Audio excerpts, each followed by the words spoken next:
Assalamualaikum warahmatullahi wabarakatuh. Halo Sobat Mansaru, jumpa lagi dengan saya Azimatul Imah. Inilah podcast Mansaru. Terus belajar, cerdaskan diri, raih prestasi yang cemerlang. Baik Sobat Mansaru, pada kesempatan kali ini saya kehadiran tamu yang sangat-sangat membahagiakan, yang sangat-sangat rupawan, yakni Bapak Trianto, yakni dari Subkoordinator Kelembagaan dan Sistem Informasi Bidang Pendidikan Madrasah dari Kantor Wilayah Kementerian Agama Provinsi Jawa Timur. Assalamualaikum Pak Tri. Waalaikumsalam warahmatullahi wabarakatuh. Neng, Pak Tri, bagaimana kabarnya? alhamdulillah sehat selalu, insya Allah sehat selalu, baik lahir maupun batin ya.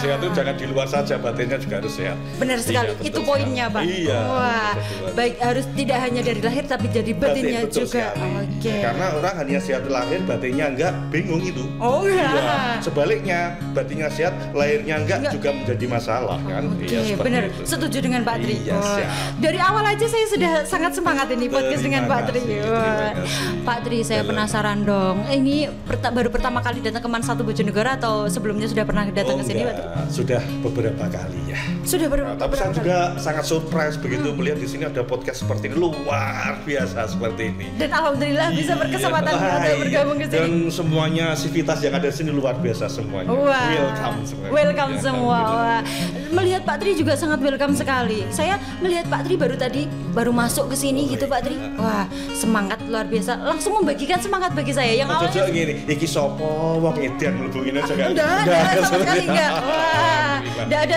langsung ke cipratan kebahagiaan kayak gitu Pak Tri. Khairunnas lah ya. Wah. Pak Tri, Terima kasih. kesannya tadi kan setelah melihat dari Man 1 Bojonegoro, sivitas akademiknya juga sangat welcome dan lain sebagainya. Terus untuk program dari Man 1 Bojonegoro sendiri, menurut Pak Tri bagaimana setelah datang di Man 1 Bojonegoro? Alhamdulillah saya beberapa kali mengikuti program-program yang ada di Man 1 ini ya, termasuk saya pernah hadir di sini ketika launching madrasah ramah anak. Ya, Luar madrasah. biasa pada saat itu dihadiri dari pusat maupun dari daerah dan saya sangat apresiatif. Ternyata memang yang namanya madrasah itu harus begitu. Iya. Itu pertama adalah bagaimana ramah dan menjadikan madrasah itu sebagai madrasati jannati. Oke. Sehingga anak begitu masuk madrasah subhanallah walhamdi langsung suwen enggak mau keluar dari madrasah. Oh. Ojo maksudnya itu tetap keluar ya, waktu kayak gitu maksudnya. Nanti nggak pulang-pulang Iya, gitu, Pak. pokoknya nyaman, memperoleh kenyamanan sesuai dengan yang diharapkan begitu nih. Ya seperti itu. Oke, Ya. wah sangat luar biasa sekali. Terus kemudian nih Pak Tri, seperti kita tahu bersama bahwa Pak Tri ini juga tadi setelah saya kepoin tadi Pak Tri juga adalah seorang penulis. Nah, Man 1 Bojonegoro ini juga sebagai madrasah literasi. Luar biasa. Bagi Pak Tri, bagaimana sih apa yang harus dilakukan oleh Man 1 Bojonegoro untuk menjadi yang lebih baik lagi? Oke, terima kasih. Begini Mbak, seharusnya ada jenjang saya katakan untuk menuju literasi terusnya menjadi penulis ya. Karena menulis itu pada dasarnya selalu saya sampaikan di setiap pertemuan ketika ya mengisi penulisan karya ilmiah dan lain sebagainya. Menulis itu sebenarnya ada 5 jenjang. Yang pertama, menulis itu kudu kepeksa. Oh, harus Dipaksa, terpaksa. ya harus Oke. dipaksa. Karena kadang-kadang pada karo sholat, dipaksa kan kadang-kadang ada yang seperti dipaksa dulu. Ketika sudah dipaksa bahwa ada reward. Reward. Harus diberikan reward dalam rangka untuk memberikan motivasi secara ekstrinsik. Ya, diberi reward. Apakah itu ada sebuah event dan lain sebagainya. Oh, oke. Terus kemudian yang ketiga, menulis menjadi habituasi, kebiasaan. Kebiasaan. Kalau orang sudah biasa menulis, rasanya gak nulis ku kode karo ade mam ya. Iya. Gak mam kan lesu, Iya, jadi gak mam lesu akan gitu. Jadi ada habituasi. Ini derajatnya. Kemudian yang keempat itu harus sebagai Culture. sebagai budaya. Oke. Sudah menjadi budaya, harus mendarah daging di dalam diri kita. Rasanya satu hari itu nega nulisku ada sesuatu yang hilang. Makanya kita punya komunitas di Jawa Timur namanya IGMPL, Ikatan Guru Madrasah Penggiat Literasi. Oke. Syarat masuk di dalam komunitas itu satu hari harus satu tulisan. Satu hari harus Satu tulisan. Oke. Saya punya nanti bisa dilihat di web saya. Jadi tulisan itu tidak harus tulisan yang sing abot-abot. Ya mlebu omah juga sing abot-abot sing ringan-ringan. Seperti saya katakan nulis misalnya puisi cukuplah 3 baris gitu, enggak usah panjang-panjang. 3 baris aku, kamu, I love you. Jadi tulisan seperti itu. Kenapa saya jadi tersipu? Bisa jadi 5 baris. 5 baris itu berarti sudah namanya simaris. Puisi 5 baris. Puisi 5 baris. Aku, kamu, dia, mereka sama-sama suka. Berarti sudah 5 simaris seperti itu. Jadi apanya? Kita buat bahwa menulis isi mudah ya. Tidak ada kata-kata menulis itu susah. Yang membuat susah adalah dia sendiri nggak mau menulis. Iya, itu berarti itu sudah menjadi culture.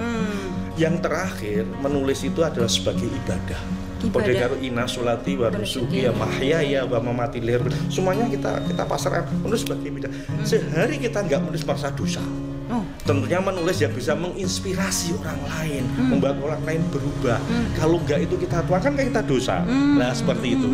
Kita punya penulis-penulis di Islam ya, misalnya taruhlah misalkan Imam Ghazali. Tulisannya kan luar biasa. Ada tafsir jalan lain, tapi saya punya tafsir lagi, tafsir jalan lain gitu kan ya. Jadi seperti itu harus menjadi mereka itu menulis itu ya sudah ibadah lillahi ta'ala. Berarti mereka menulis ya sudah menulis, tidak mengharapkan ribet, tidak mengharapkan sama sekali, tapi semata-mata untuk beritahu. Kalau kita sudah mencapai seperti itu, Mbak, tiada hari tanpa menulis untuk itu, walaupun dalam 1 kata, 2 kata, 3 kata dan lain sebagainya. Nah, inilah yang harus kita tanamkan dalam mana literasi di madrasah itu. Kita jadikan tadi madrasah itu adalah madrasah janati, dan menulis di madrasah itu adalah ibadah sebagaimana sholat seperti itu. Kalau sudah seperti subhanallah bihamdi di madrasah, rina wonge pakai nyoreti gegeri koncone kan nyoreti seperti itu bisa jadi. Saking semangatnya. Makanya pokoknya dimanapun di gazebo di mana mereka akan menulis seperti itu. Oke, apalagi di Mansatu Bojonegoro juga sudah difasilitasi dengan berbagai mungkin dari gazebo dan juga tadi juga mungkin Pak Tri juga sudah di ruangan baru dari Mansatu Bojonegoro di ruangan Parikesit seperti itu. Menurut Pak Tri bagaimana setelah melihat sarana dan juga prasarana di Mansatu Bojonegoro? Ini saya sangat tersanjung, Mbak, dan saya sangat mengapresiasi. Ternyata program kita di Jawa Timur itu bahasanya tuh tidak bertepuk sebelah tangan, langsung diambil oleh Mansatu ini. Karena kita di bidang pendidikan madrasah itu kita punya program besar, Mbak, yaitu namanya Gerakan Ayo Membangun Madrasah. Di dalam geram itu ada 7 pilar. Salah satu namanya Gerakan Literasi Madrasah. Nah ini salah satu yang diambil tadi kan. Di dalam Gerakan Literasi Madrasah itu ada maca, ada madrasah membaca, ada manis, ada madrasah menulis, gitu ya. Ada panelis, pengawas menulis. Kemudian ada kamis, kepala madrasah menulis.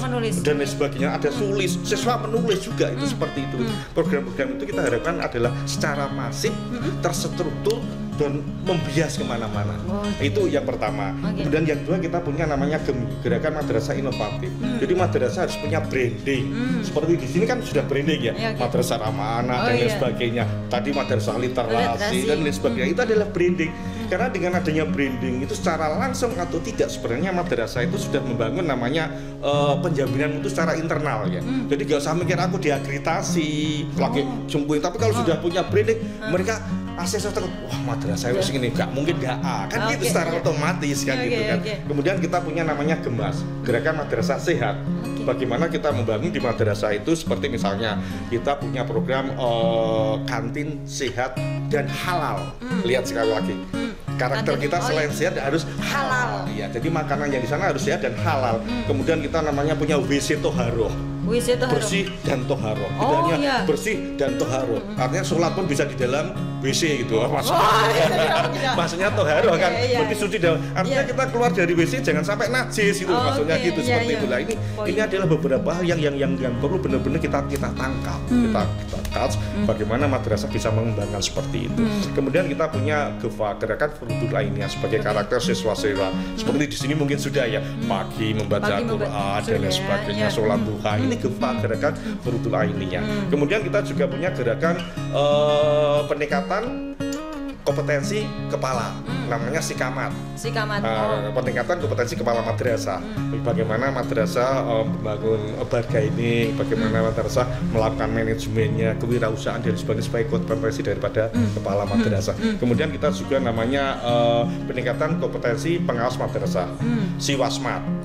Ya, bagaimana pengawas madrasah sebagai garda terdepan mampu membina guru, membina kepala madrasah, membina madrasah sendiri dan sebagainya. kita juga namanya katasi guru, peningkatan kompetensi guru. Guru harus selalu sebagai garda terdepan ya.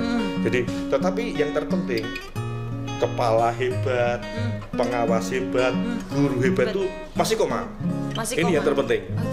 Ini baru hebat ketika dia bisa menciptakan peserta didik yang hebat pula untuk menuju generasi emas 2045. Nah, seperti itu. Ini yang harus segera diimplementasikan dan diwujudkan di dalam setiap madrasah, baik di MAN 1 maupun di madrasah yang ada di Jawa Timur. Berbicara tentang implementasi tersebut, MAN 1 Bojonegoro juga sekarang sudah mulai berbenah, mulai dari tadi mungkin dari madrasah literasi dan lain sebagainya, terus kemudian tadi dari meningkatkan, mewujudkan siswa yang hebat. Alhamdulillah tadi juga Pak Tri ya tadi luar biasa alumninya. Aku wedi tiba-tiba begini polisi alumni di sini luar biasa itu. Luar biasa itu. Baik Pak Tri, saya tuh kepo sebenarnya Pak Tri ini aslinya mana sih? Waduh, mana sih Pak? Aslinya aku wong desa. Aslinya desa. Tapi semoga rezekine kutho. Wah. Kalah karo tukul lah. Semua yang diharapkan semua orang Pak. Orang desa tapi rezekinya nanti kota. Aslinya mana Pak? Saya aslinya tetangga dari sini nih. Saya itu hanya di sini di dekat namanya desanya Prambon Tergayang, kecepatannya Soko, kabupatennya Tuban. Jadi jarak dari MAN ini hanya sekitar 5 kiloan dari sini. Hanya 5 kilo saja. Tapi dulu waktu saya masih sekolah ya, zaman biar kan ngontel, sudah onto gitu. Tapi alhamdulillah selama saya sekolah waktu itu tidak pernah terlambat. Itu kunci. Kunci dari kesuksesan. Tidak pernah, walaupun naik ontel, hujan pun tidak pernah terlambat. Itu yang terpenting. Jadi sekarang kan wis enak, apa naik becak apa naik sepeda motor oke dan lain sebagainya. Semua fasilitas sudah ada sekarang. Aksesnya wis enak. Zaman biyen aku ngontel itu jembrot kabeh dalane. Dalan aspalan ki nek dihitung dalam kota sini lah. Kalau ke desa wis mesti jembrot semuanya seperti itu. Tapi tetap semangat nih. Harus punya semangat juang yang tinggi. Semangat juang yang tinggi. Berbicara tentang perjuangan, apakah Pak Tri sampai ke titik sekarang, apakah ada nggak sih Pak, maksudnya dulu perjuangan dari Pak Tri yang sangat mengesankan sampai sekarang? Mungkin bisa diceritakan. Iya, yang jelas begini, saya dulu dari mulai sekolah dasar atau MI ya, selalu menginginkan bahwa saya itu harus berbeda dengan yang lain. Jadi artinya saya harus membangun diri saya sendiri. Karena pada dasarnya setiap manusia itu diberikan Allah kelebihan. Allah tidak pernah memberikan kelemahan pada manusia, selalu diberikan kelebihan. Tergantung bagaimana manusianya itu mau memanage diri. Harus yakin yang lebih bukan saya, yang lebih bukan Ning Azim, tapi Ning Azim ya, tetapi ada Allah yang melebihkan kita.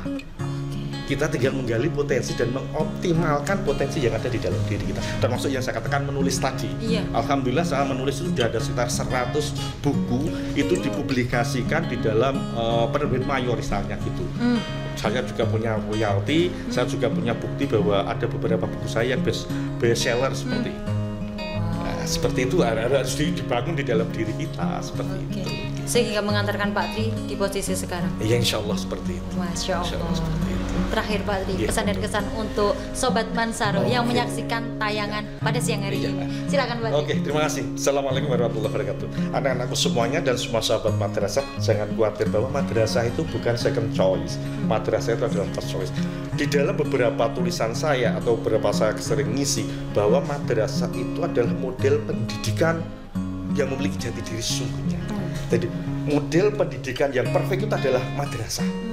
Saya sering mengatakan bahwa madrasah ada 3 kelebihan. Yang pertama dia adalah ekselensi, luar biasa, memiliki keunggulan dan sebagainya. Kemudian punya distingsi, punya keberbedaan karena punya karakter. Yang ketiga adalah punya independensi. Madrasah ya rasa apa-apa berjalan.